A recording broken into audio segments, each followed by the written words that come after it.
Don't forget to subscribe so you never miss a moment. Yes, welcome back to the channel, and today we are going to be doing the England squad I would take to Qatar. With the squads getting announced next month, November 14th is the date the final 26-man shortlist is announced. Just thought I'd go over who I think should go. Disclaimer, this is my opinion of who I think should go. If you think players I've mentioned shouldn't go, or you have other ideas of players who should go, that's your opinion and put it in the comments. Without further ado, let's get into it. Starting off with our three goalkeepers. Easy pick, number one's going to be Jordan Pickford. Easiest pick of the goalkeeping department. Performs well for England, does well in international tournaments. He's going to be hopefully amazing in the World Cup. Number two, we've got Ramsdale, quality backup. And then third choice, we've got Nick Pope. Three quality keepers there, and hopefully they should take us deep into the tournament. Love to win it, but we'll see how it goes. Right, defence. I've made some brave calls here. I've dropped Maguire and Shaw, and I think a lot of people would. I'm not like Southgate, I won't pick my favourites. I'm going off form. But this one's controversial. I've gone Trent because he's not playing well, but he does contribute well to the attacking end of the game. Now, if you've been subscribed for a while, you know I'm not the biggest fan of Trent defensively. So that's why this is like my only call, well, one of the few calls I'm not 100% on. So Trent is first in the defenders. Doesn't mean he'll start, he's just the first one I wrote down.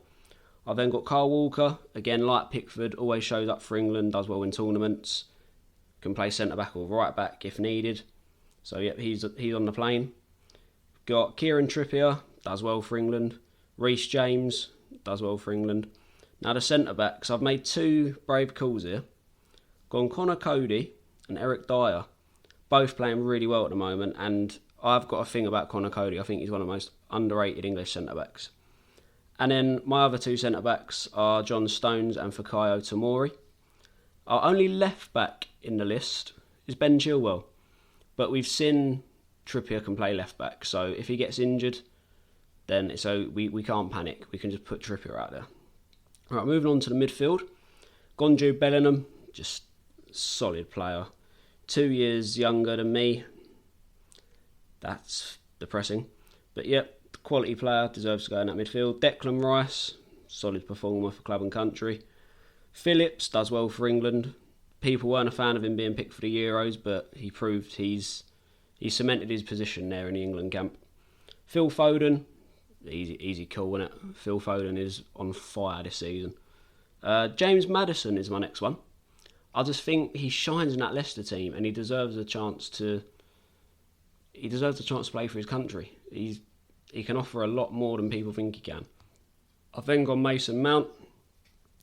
Always chips in with a goal and assist for England, so he's on the plane. Bukayo Saka, another easy call. Ever since missing the penalty against Italy, he's just improved his game. He's been brought on leaps and bounds.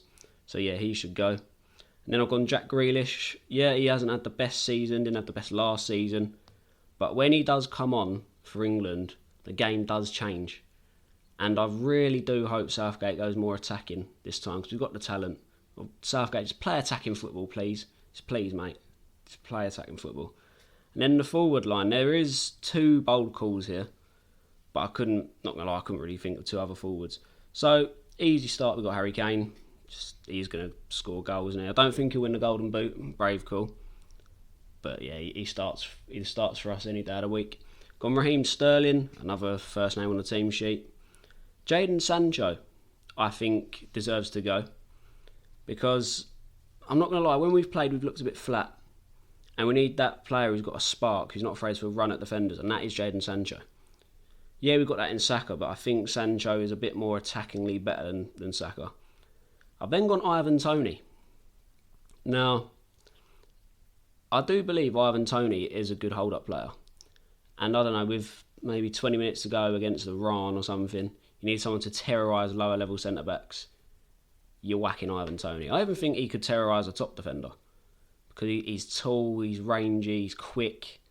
He can absolutely terrorise a backline. And now the two I think you could call them bold, 2 bold calls. Tammy Abraham is not having the best season out in Italy, and I don't think he performs well for England, but it's a good option to have. 6'5", say in the last few minutes we need a header, we can just cross it into him. And then I've gone Jared Bowen. Again, hasn't had the best start to life at West Ham this season, but on his day he is not one of the best, but he's a quality Premier League winger, can cut in. He can even take penalties now. He's discovered how to take a penalty. So if we get in a penalty shootout, which I hope we don't do, we know we've got some reliable players. But yeah, that's my England squad if I was going to go into Qatar. Do I think we'll win it? No, I don't think we will. I'd love for it to come home, but I'm looking at the other teams. And again, some teams are viable to a collapse. But we'll do the World Cup predictions close to the time. But yeah, that's the England squad, guys. Anyone you don't think should be in there? Do you agree with the England squad? You probably won't, which is fair enough. Everyone has their own opinions. But I think that's the strongest squad we could take to Qatar. Like I said, any disagreements, put them down in the comments. Don't forget to like and subscribe, and I'll see you in the next one.